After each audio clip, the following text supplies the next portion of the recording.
Well, good morning, everybody, and welcome to Tuesday Talk. Thank you very much for showing up in such large numbers. So we were so excited yesterday. This is the notes that we make on a daily basis as we gather for our COVID meeting, and we have entered a new phase. We've gone through phase 1, phase 2, phase 3. We are now in reopening day 2. So we are so excited to see the tavern back open, to have the salad bar returning in some form to the dining rooms, and being able to welcome our friends and families back into the community. So this is a good day to celebrate, and thank you for continuing to wear your mask, practice good social distancing, and washing your hands frequently as we continue to move forward and keep the community safe. So we're going to get started. These COVID reports, we mentioned last week, they are going to eventually go away. You'll notice that they're going to be a little smaller as we go forward the next 3 or 4 weeks, but we are making great progress, and there's some wonderful information I'd like to share with you this morning. All right, first slide, please. So here's the look at the COVID-19 cases here in Pinellas County. We've had 67,000 confirmed cases. We started tracking this on the 18th of March last year.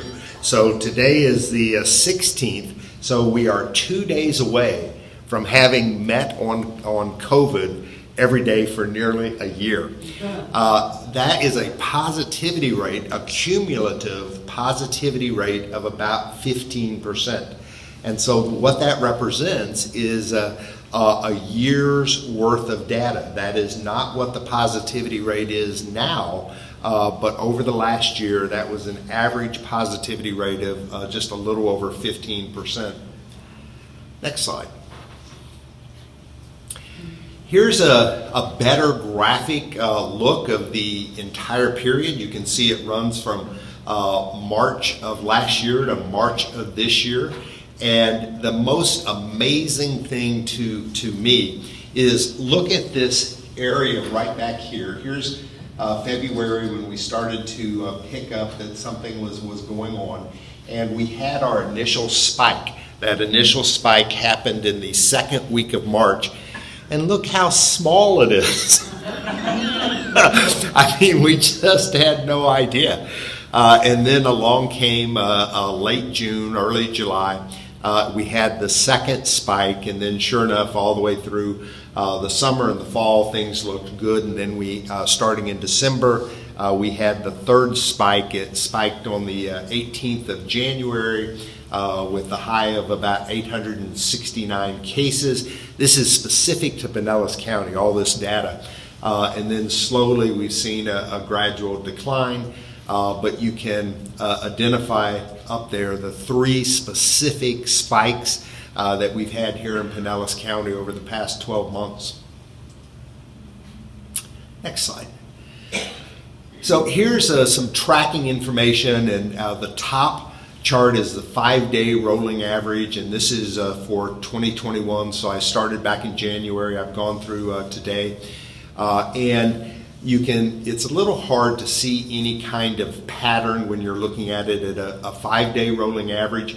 If you look down below to the yellow graph, that's the 14-day rolling average.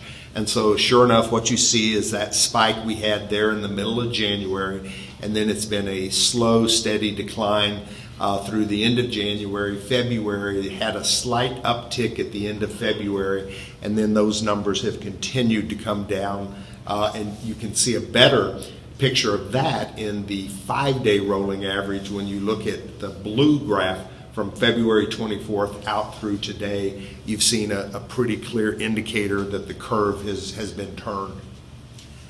Next slide.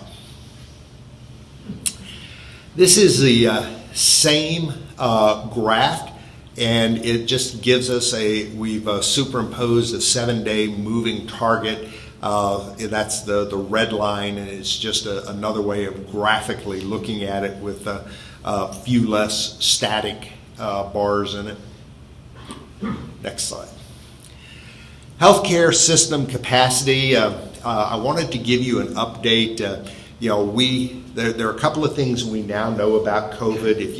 If you detect it early and seek out health treatment early, your chances of surviving it are far greater. Hospitals have figured out the therapeutics and the early health interventions to make sure that if you have COVID, your chance of dying from COVID is very slim at this point. And part of that is the capacity. And I mentioned numerous times that this is always something that we track. We're looking up here at Pinellas County, our hospital beds that are available. Down here, chart on the left-hand side, the gray is other occupied units. These are across all floors. The COVID units are in the little yellow, and then the green is the percentage of available beds. So you can see hospital beds, we have about 20% of our local hospital beds available. Our ICU beds is a little better. Nearly 23% of our ICU beds are available. And ventilators, we have almost 65% of our available ventilators available to the public. So we have never overwhelmed our hospital system, and that's been part of our success in being able here in Pinellas County in Florida to make sure that we have been effective in fighting COVID and preventing the spread. Okay. So there's just one chart I want to look at. This is from the Florida data. I have pinpointed Pinellas County. These are the 4 charts we look at every week. Over in the upper left-hand corner, the brown line is the number of people showing up at hospital or urgent care centers with flu, and you can see that number has trended down.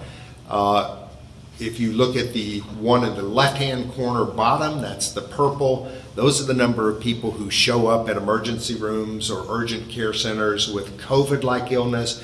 Look at that steady decline since the peak back in January. It's just slowly, continually declined. Documented new cases is the yellow chart, upper right-hand corner. We've seen a decline there as well. And then look at the percentage rate for laboratory testing. And Don, if you come out and just put your cursor right here, it will give us a percentage. It's 4.95%. So we've dropped below the 5%. We've seen a slow, steady, continual drop. 5% is the benchmark. If you can stay below 5%, everything is open. The county is open, restaurants, bars, hotels, stadiums. When you are below 5%, the exposure risk is minimal and no different than it was a year ago if you had been out in the community and had run into the flu. The percentage, the contagion rates are about the same. So Pinellas County continues to look good, and we continue to see steady, continuous, ongoing progress. Everything that should be going down is going down, and the trend lines look really promising. Okay, Don, I think you can back out of that. Okay, so just to wrap up on COVID this morning, this is getting old news, but it's still good. In terms of quarantine, people who are testing, people who we believe are showing symptoms of COVID or flu-like symptoms, there's nobody across the campus, residents or staff, across all 3 product lines. And this is, I think, week 11 maybe. So again, our numbers look really, really good, and we're encouraged by those numbers. 2 things that I did want to talk about this morning. I heard a couple of rumors as we have been reopening. You know, the message hasn't gotten out completely, or there's been some confusion, and so I just want to go back and clarify 2 points. And the first is, if you are a healthcare provider, a family member, a guest coming into Regency Oaks, and you're visiting with a family or calling on a patient or going to go sit out on a breezeway or join us for a game of cards in the lobby, as a guest or visitor to Regency Oaks, you do not need to be COVID tested. You just merely need to go through the screening protocol that we've established.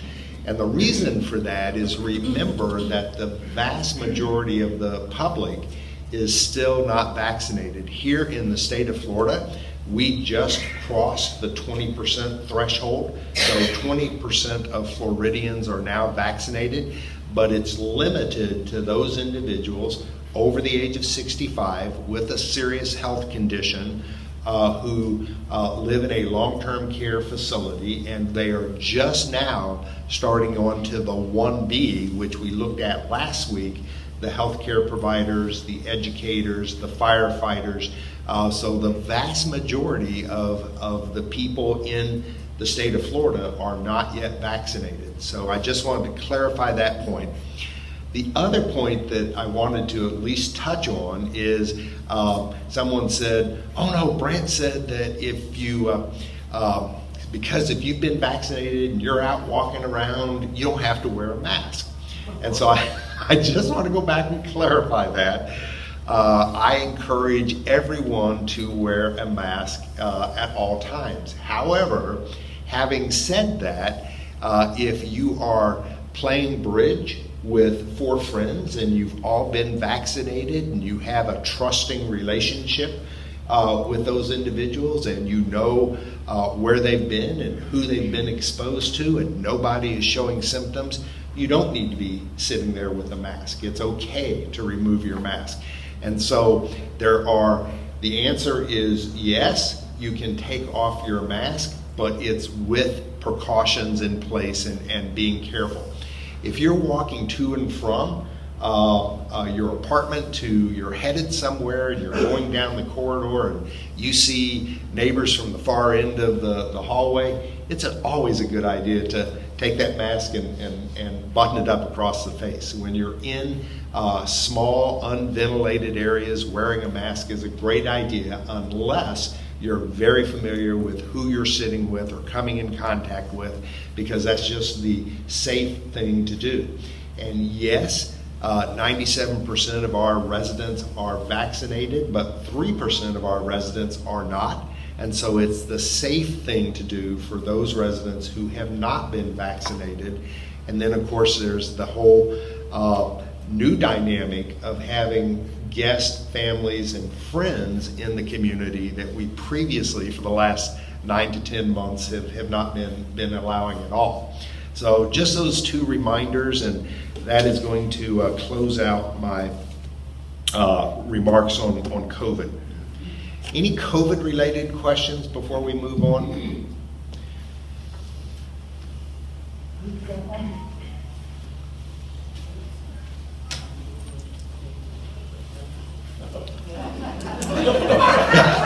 You had your chance. I want to know, do we still need to go and check in with our temperature every day up front? So absolutely. The question is do I still need to go in and check in with our temperature every single day? I encourage every single resident to do that on a daily basis. We require it of the staff. The staff, you cannot walk in our buildings if you're a staff member without going through AccuShield, getting screened, getting your placard that you paste to your shirt or your jacket. We encourage residents to do that as well, and here's why. It is the best means of catching COVID early and being able to detect it so that we can get you early interventions and keep you from getting seriously ill or dying. So yes, we ask that you do that. It is not mandated for residents. It is required of staff, but we encourage residents to do it every single day. What we have changed, it used to be that if you went out to the grocery store and came back, you had to get screened. Later in the afternoon, if you went to a doctor's office and came back, you had to get screened. It's no longer necessary for you to do that every time you leave, but sometime during the day, we strongly encourage you to get screened or monitor your temperature. Okay, who got this? I heard someone yesterday saying, and I didn't understand it that way, that you can now take your family into the dining room or the tavern. And I had understood that that was a no-no. Yeah. So the ruling on that right now is the tavern and the dining rooms are open at full capacity. We're back to 100%. We will not, tavern is at 60%, the dining rooms are at 100%. We have not asked to open those spaces to our family members yet. That is something that we will ask for in 2 weeks if we are able to successfully take this next incremental step. And so baby steps is how we're approaching this. And so if we're successful over the next 2 weeks without any incidents, then we will ask for permission to open it up for our families as well. There are some exceptions. If you are a family member who has been vaccinated, you have your card, and you submit to an antigen test, we have made exceptions for getting you into the dining rooms based upon those conditions. But those are few and far between, and they're compassionate care visits as opposed to just open to the general population. Last night at bingo, we were told we can take the mask off. It's optional. Is that so? So here's my recommendation. How many in this room have not been vaccinated? Is it safe to take your mask off in this room? Yeah. So the answer to the question is, what's your comfort level? And so if you're uncomfortable, wear a mask. If you know you're sitting down across the table from someone who has not been vaccinated, be courteous and wear a mask for their protection. But there's no hard and fast rule. It's not mandated. But if you're in a room and you're confident that everyone has been vaccinated and you're comfortable removing your mask, it's okay to do so. I know that we live in a place that's wonderful, and we all think so, and it is a business. We understand that. And what drives the business is sales. We understand that. But with these restrictions in place on anybody eating in the dining room, some days at lunch there are as many as 5 prospects having lunch in our dining room. Are they screened in any way other than having their temperature taken? Yeah. So our prospects and visitors are screened the same way the residents or family members would screen. With the check-in temperature? With the check-in, the screening questions and the temperature. Just like our visitors, if they fail to get through the screening, they're not allowed access. But we are bringing prospects into the dining room and have been for 6 or 7 months, because as Bobby correctly points out, it's the lifeblood of the community. If we don't bring in new prospects that convert them to residents and sales dry up, then we're going to have some bigger issues that none of us want to have to face. So yes, that's correct. A relative that we would like to have come here, maybe they're visiting from New York, we'd like for them to eat with us. They have to have an antigen test before they could do that? They would have to have had a vaccine and an antigen test before they show up. Yeah. And the problem with that is if you're coming from Dade City, you don't need an antigen test. If you're coming from Denver, Colorado, I may not even let you on the property. So it depends where you're coming from. And so when I have a request for an out-of-state visitor who's getting on a plane, the very first question I ask is, I say, well, what county of what state do they live in? and I go and I look at their positivity rates. If their positivity rates are 30%, I'm not letting them come. And so, you know, I know people want hard, fast answers, but there aren't hard, fast answers. We try to use common sense and make good judgment calls based upon the circumstances and the environment. Well, check on Erie County, New York. Oh, okay, I will. But Brent, you said they can eat on the breezeway? And al fresco. Yes, so guests, family members, and friends are now being allowed to eat al fresco and the breezeway. Any outdoor dining venue is open to guests, family, and visitors.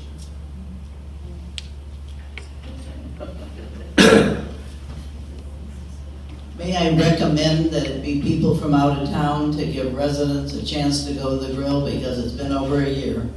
And we're only allowed to sign up once a month. So I'm sorry, what was the suggestion? I've heard it, I didn't understand it. That you don't invite your friend from down the street where you used to live to come in, give residents a chance to go to the grill. Understood. But if they're coming from out of town, then they understand. Yeah, okay, got it. The other thing you can do is we will serve, like the al fresco dining, we will serve you al fresco dining out of the tavern. And that's every night.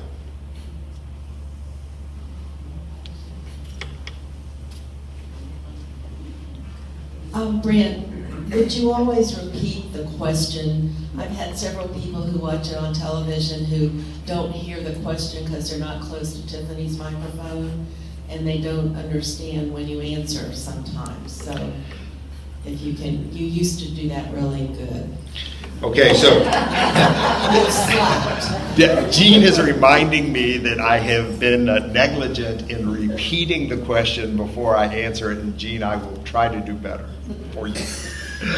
Okay, let's move on, and the next slide, Don, I am asking for your help. This is an update on our Wi-Fi capability, and so we discovered that the new Wi-Fi, everything we need is in place, all the infrastructure is there, and we have discovered that it was set at a very low power rating. And so we were not getting a very good or consistent signal. We were getting a great 5-bar signal in all the corridors, but as soon as you tried to go into an apartment, we got nothing. And so Jacob and ACS, that's our IT vendor, has turned up the power rating, and Jacob and I walked the campus, north building only, and we went into every vacant apartment, whether it was at the end of the hallway, middle, or the beginning of a hallway. We checked the bedrooms, the master bedroom, the living room. We checked out on the lanai, and we were able to get 5-bar service everywhere in the north building. We could not find anywhere that we were not getting good coverage. And so here's what I need you to do. We're going to start with the north building because that's where I've turned it on. When you get onto your phone and you look for available Wi-Fi, this is the one you want to go to. There are 5 or 6 Regency Wi-Fis, but this is the one you want to go to. It's called Regency Resident. And then I want you to log in, and here's the login. It's capital W, welcome to the numeric, Regency, capital R, and then Oaks is all caps. And so if you could go on, log on, and confirm that you have good 5-bar signal once you've logged on, I'd appreciate that. I'd like to get that feedback this week, and then we're going to do the same thing in the south building. If we find an apartment that is not getting the 5-bar signal, then we have to tweak it. And each one of the transformers, and there are a ton of these transformers, but each one of the transformers has the ability to change the signal strength electronically. So I can go onto a computer, and if I'm using 14 amps and I need to bump it up to 20, I can do that. And so we will tweak it to make sure that we have great coverage. Now, at this point, I've just turned on the signal. I haven't connected the broadband, which is the high-speed internet or the large memory component that would allow you to stream or watch movies or run multiple devices from your apartment. At this point, I'm just confirming that I have good signal strength throughout the building. We've pre-tested this, and so I think we're going to get good results. But I'm asking all the North residents to please go and log in and confirm back to me that you're getting that. Whom do they confirm it to? So I'm not expecting anyone to, here's a great question, let me restate that. I'm not expecting anyone to not be able to get a signal, so only call me if you can't get a signal. And you can call Lauren, call me, just leave us a message so that when Jacob is here, he's here every Monday, he's the sofa guy in the North Lobby, we can take a list of who didn't get a good signal, go up and manipulate the repeater and see if we can't tweak the system. I have no problem with the Wi-Fi signal in my house or in the dining room, but in the sports lounge, have trouble. Can't Okay. get on, can't look up things. So do me a Have to favor. settle arguments there sometimes. Yeah, so do me a favor and test that this week and then let me know. Yeah. Oh, good, that's a good excuse to go. There you go. Okay, white, oh, I have a question.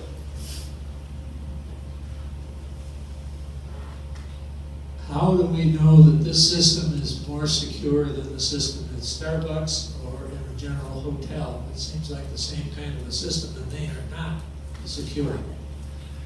well, it is, at this point, it's not secure because it's not, I've just shared the password with everybody and their brother. At the point where you get an individual account, it will be as secure as your Wi-Fi at home, where you and you alone have a password. So I don't want you to go in and use this. I don't want you sending confidential documents to your bank or your physician. At this point, I just want you to go in and check that you have signal strength, and at the point we roll this out, it will be as secure as any network, private network that you would subscribe to with a major carrier. Okay, white tape on trees. So ignore all the white tape on trees, and I think I'm probably even going to have Darwin go and cut all the white tape off of the trees. And here's why it really means nothing at this point. So when the white tape was put on the trees originally, it was a different plan. Remember that plan then called for this wall to be bumped out, and we were moving the town hall that way and expanding on this building. Since then, the plan's been completely changed. There's no expansion of this building, and the new construction has shifted from behind the town hall to behind the arts and crafts and woodworking area. So the designation that those white markings on the trees held are no longer accurate. So please read nothing into looking at the white marks on the trees, because they literally at this point mean absolutely nothing. And so I know that was causing a lot of confusion and discussion, and so read nothing into that, please. Next week, Steve Ballmer, who is the CEO and president of Leading Age, is going to join us for Tuesday Talk. Steve is going to give a great presentation. Leading Age is one of the organizations here in the state of Florida that looks after our interests. They are a political action committee, they are a lobbying group, they are advocates for senior housing. And so Steve is going to talk about Leading Age. He's going to give us a legislative update, and I think he'll present some really useful information. So it's literally a do not miss opportunity to meet with the chairman and CEO of Leading Age, who is going to be visiting us next week. And then what I'd like to do next, Don, is pull up this Adobe file right here in the corner. And every week, what we sort of committed to do is to come back and give you a little bit more detail, a little bit more background on the new construction. And so today, I thought we'd take a look at the beauty shop and how that is being reimagined. It's changed pretty significantly from the first time we saw this, where originally the concept was we were going to create a spa in the old bank and leave the beauty shop as it was. The beauty shop had gone through a renovation in December or November of the previous year, late 2019. And so the thought was it was going to be too difficult to combine them because right now the beauty salon, and Lou, can I get you to turn off this overhead here so my pointer shows up a little better? All right. So originally, the thought was we would leave the existing salon because they have an HVAC unit, and then the bank has an HVAC unit. And so the thought of being able to do something there, once you break into a wall and start doing remodeling, then you're required to bring it up to code. And so we would have had to gone with a brand new one single HVAC unit with a makeup air located up onto the roof, and it was going to be a $50,000-$70,000 addition just to the HVAC. And we, after fighting and debating this for quite a while, we decided that that is the right thing to do, even though it was not in the original budget. So we're starting with a rooftop, and right in this central area, up on top of the flat roof, we'll take out all the old HVAC equipment. We'll put in a new, larger capacity heat pump, and then another unit to bring in makeup air, which is something that the beauty shop has needed for many, many years because it's a salon, and you ladies, when you put whatever that is in your hair, it smells. So we're going to help you with that. So they have reimagined this area. Here's the existing door. They are moving, the reception desk that sits right about here, they are moving that into this front foyer. And so this becomes a reception area. That's where the phones will be located. That's where customers will be greeted. They have added 2 product spaces so that if you like the nail polish or the shampoo and conditioner that you're using, or if you want to buy a perm or a set, they're just retail cabinets that we'll be able to expand upon as we add additional spa services to the salon.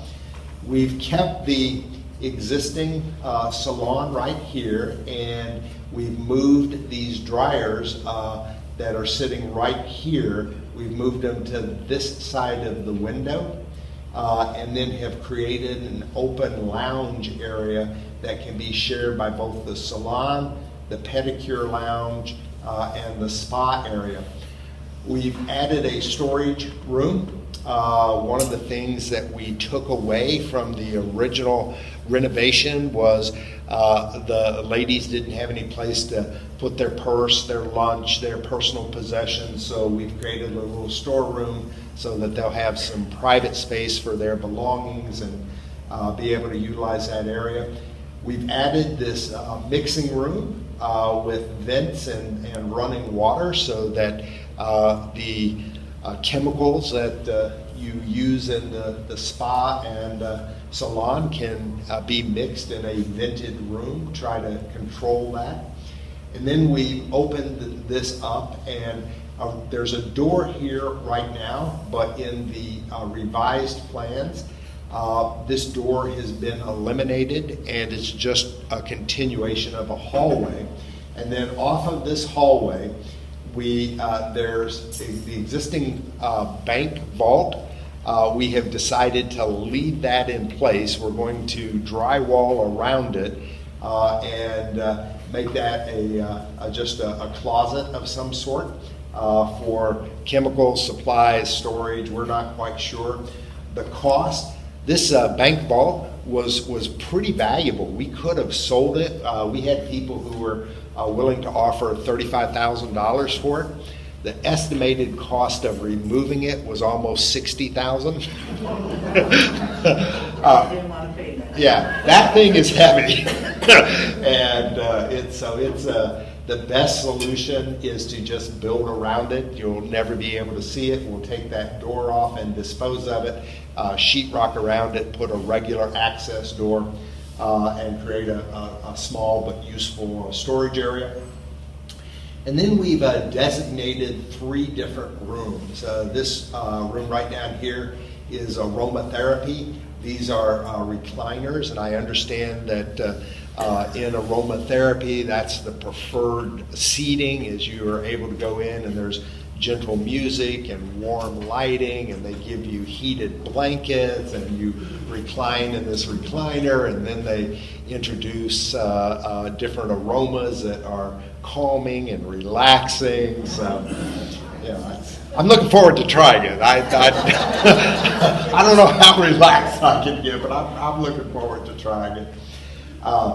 This is acupuncture over here. This is also where we do hands-on therapy, gentle touch, the healing powers, and this is your traditional, they use a bench for that, and so that's what that room would provide. And then over here is the deep body massage and that area. We're able to keep all the windows, so this will continue to be a light and bright area. It's a little bit more expansive, wide open.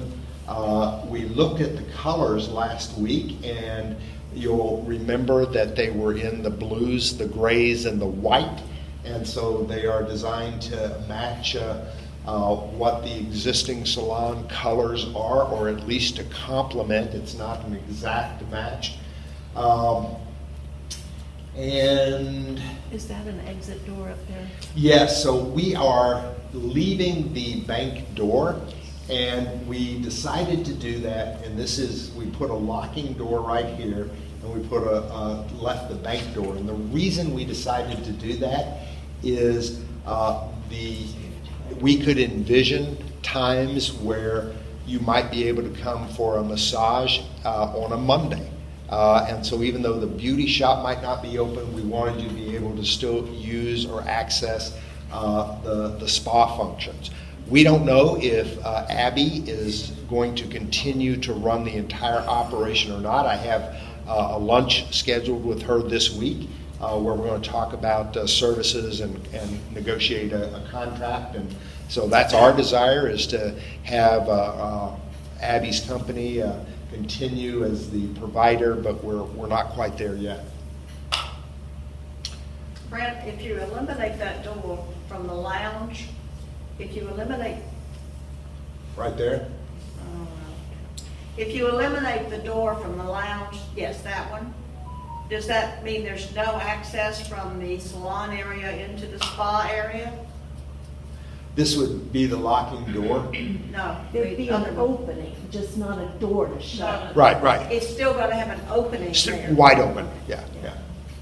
Yeah, we just thought, why put in, Now- there's a door, there's so many doors right there that it said, let's just clean this up and leave it wide open. In the existing salon, they're very concerned about lighting in there. It's inadequate right now. Is there any plan to change lighting? So here's what we've done, and so it depends upon who you ask. And so we literally have put this back in their hands. We took, at one point right over here on this wall, we had track lighting, and we had spotlights. And when we did the remodeling, we asked the spa owner what she wanted. And she said, I want to get rid of the track lighting, and I want a spotlight here and here over each chair. And so that's what we gave her. And so the beauticians, the feedback that the beauticians continue to give Abby is that the lighting is perfect. What the residents are hearing is when the residents are sitting in the chair and looking in the mirrors that are against this wall, the mirrors are dark. And so the residents are saying there's not enough light. The beauticians are saying the light is perfect. And so yeah, well, I know what they tell you is not what they tell Abby and what Abby Because tells. Abby forbid them to mention lighting to her ever again. Okay, so my contract is with Abby, and I'm going to do, Abby is the one who pays me, I'm going to do what Abby asked me to do. And so I have offered to put a sconce on either wall if Abby has determined that having backlight is important to her operators. But the feedback that the operators are giving is that the lighting for them is perfect because the light, this thing right here, is directly centered over each chair. And so that's the feedback that they are providing to Abby, and Abby is providing to me. And so if the operators, the beauticians, are telling you something different, please encourage them to tell the truth and to honestly convey to Abby what their desires are, because they're not doing that right now. And so I don't mind bringing Linda in and saying, hey, look, start telling the truth. But the Abby is reacting to the feedback that she's getting from her beauty salon operators. So we have offered to do whatever they want to do, just as we offered to do it a year ago when we renovated the spa.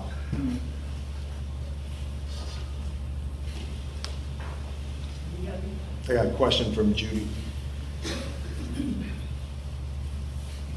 It looks like you are moving the pedicure chair.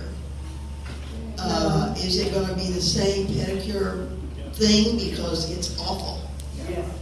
It does look like in this we are moving the pedicure chair. We are not.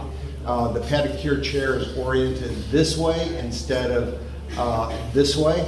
And it's no change to the pedicure chair that's existing and staying in place. Terrible.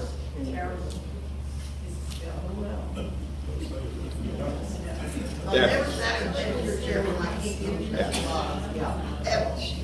So it's outside the scope of this particular project. All right, any other questions? Yes. I got one here in the back and one over there. Can we get the lights? Yeah, Lou, can we go back on the lights, please? I'm not going to say anything about your layout there. Going back to the trees, when you cut the white ribbons off, I suggest by marking the ones that are going to leave, you could just tie a yellow ribbon around the old oak tree. And so there is a tree disposition plan that's being drafted, but it's not been released. And as soon as I have that information, I can come and share that with you. But right now, we don't have an update on that. Brand, when can we expect the hot tub to be fired up? So the question is, when can we expect to have the hot tub fired up?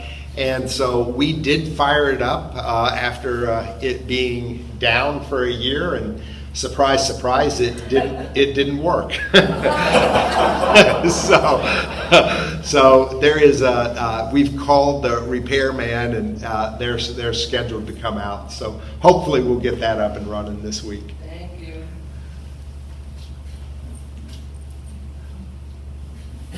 We're on other topics now. Yes. As a male member of Because We Care, token member, on behalf of the group, I'd like to say we appreciate you buying the cars. But we'd appreciate it more if you could pay with American money, not Canadian. I'm having a little trouble convincing the bank to take Canadian money. I had these crazy rules. The coins are about the same size as American. Please pay with American money.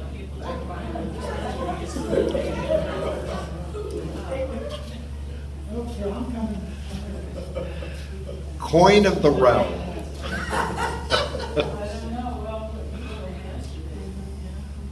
Thank you.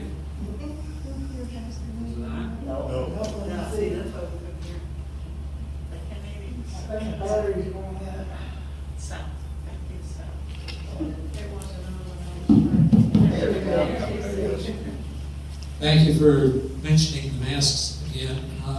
There's one in confined space that I worry about where we have multiple people in a small area and they're not always the same people, and that's the elevators. I'd like to see people wearing masks in the elevators. No, I'm not done yet. The second thing is the Great Discussions course tomorrow is moved up an hour. It's going to start at 1 o'clock instead of 2 o'clock because of the party that's going to be going on. I think there was one more thing. All right, well, I repeat that so that everyone hears. You look up your third item. So he's reminding us that Great Discussions is starting at 1 o'clock tomorrow, not 2 o'clock. And then he's also making a really good point on our elevators. Those are tight, confined space with limited circulation. It's a great idea to wear a mask when you board an elevator. Great reminder. And your last comment. Well, we already did it. It was the Wi-Fi thing. Wi-Fi thing. Okay, thanks.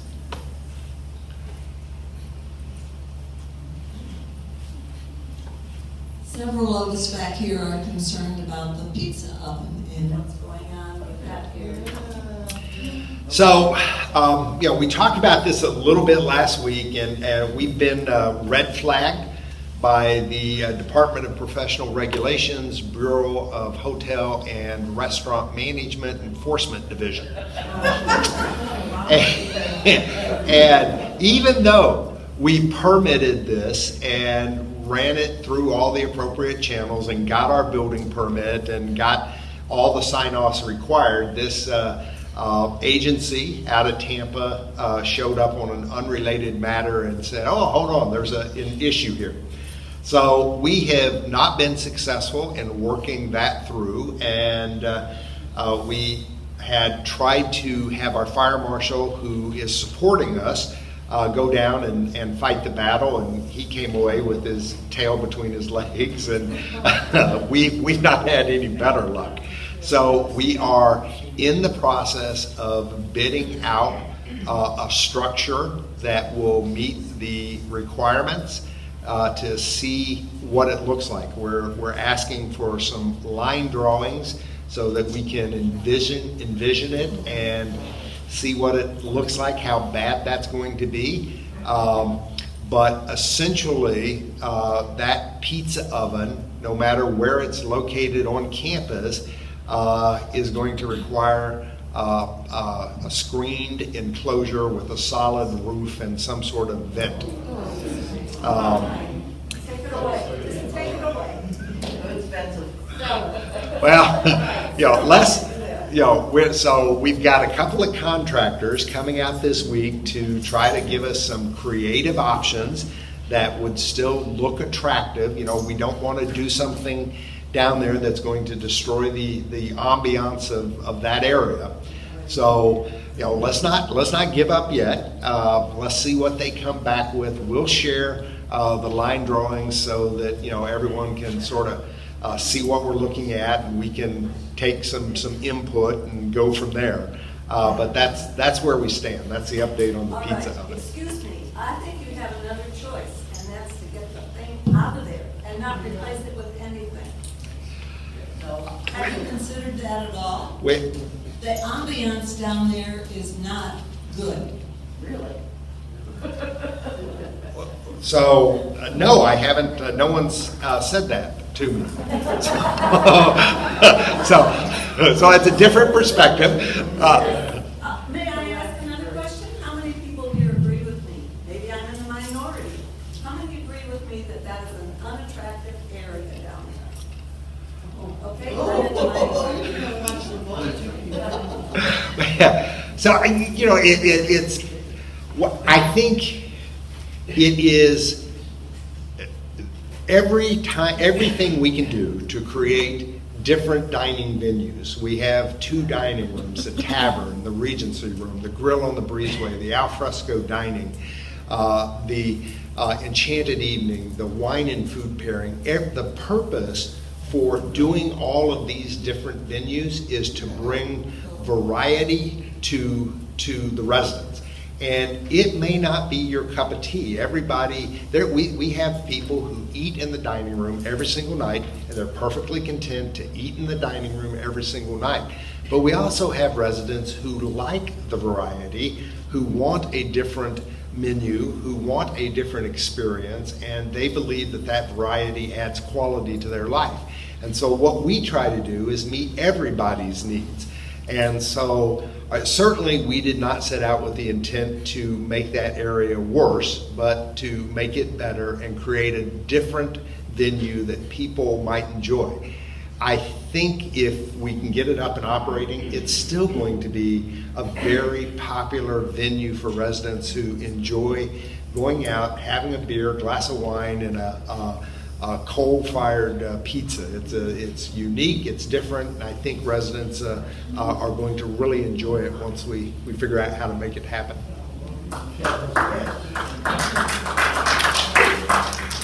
Have you considered asking for a variance to the requirements? That's a great idea. We haven't considered asking for a variance. That's a great idea. It is worth a try. Yeah. Come tell me more. You have an engineering background. Come tell me more about that. That's a great idea. I don't know what it is, but it's a great idea. I can get behind an exception. I know about exceptions.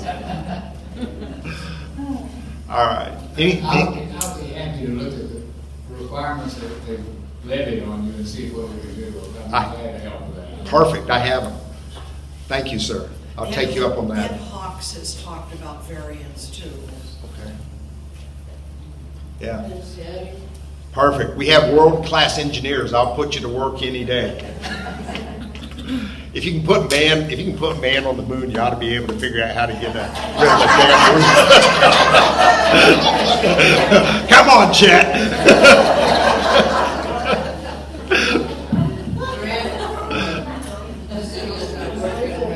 Is it working? Okay.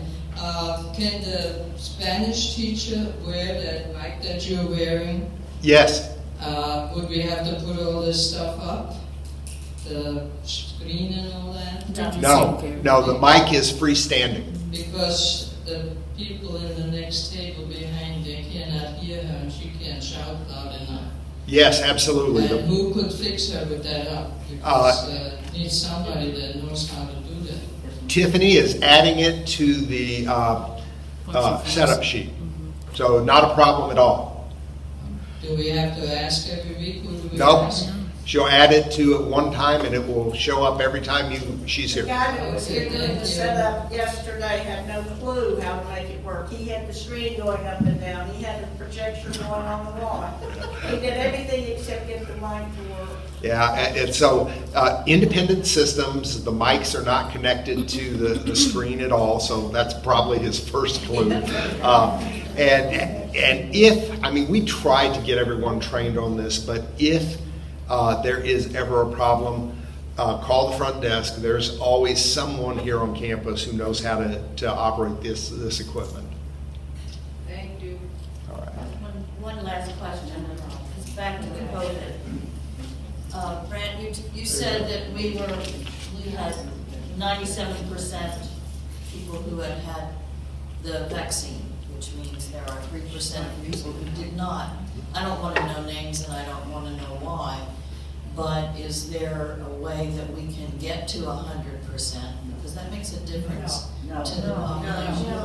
Yeah, and so, great question. It wasn't that the 3% who are not vaccinated didn't have an opportunity to be vaccinated. We did multiple clinics on campus.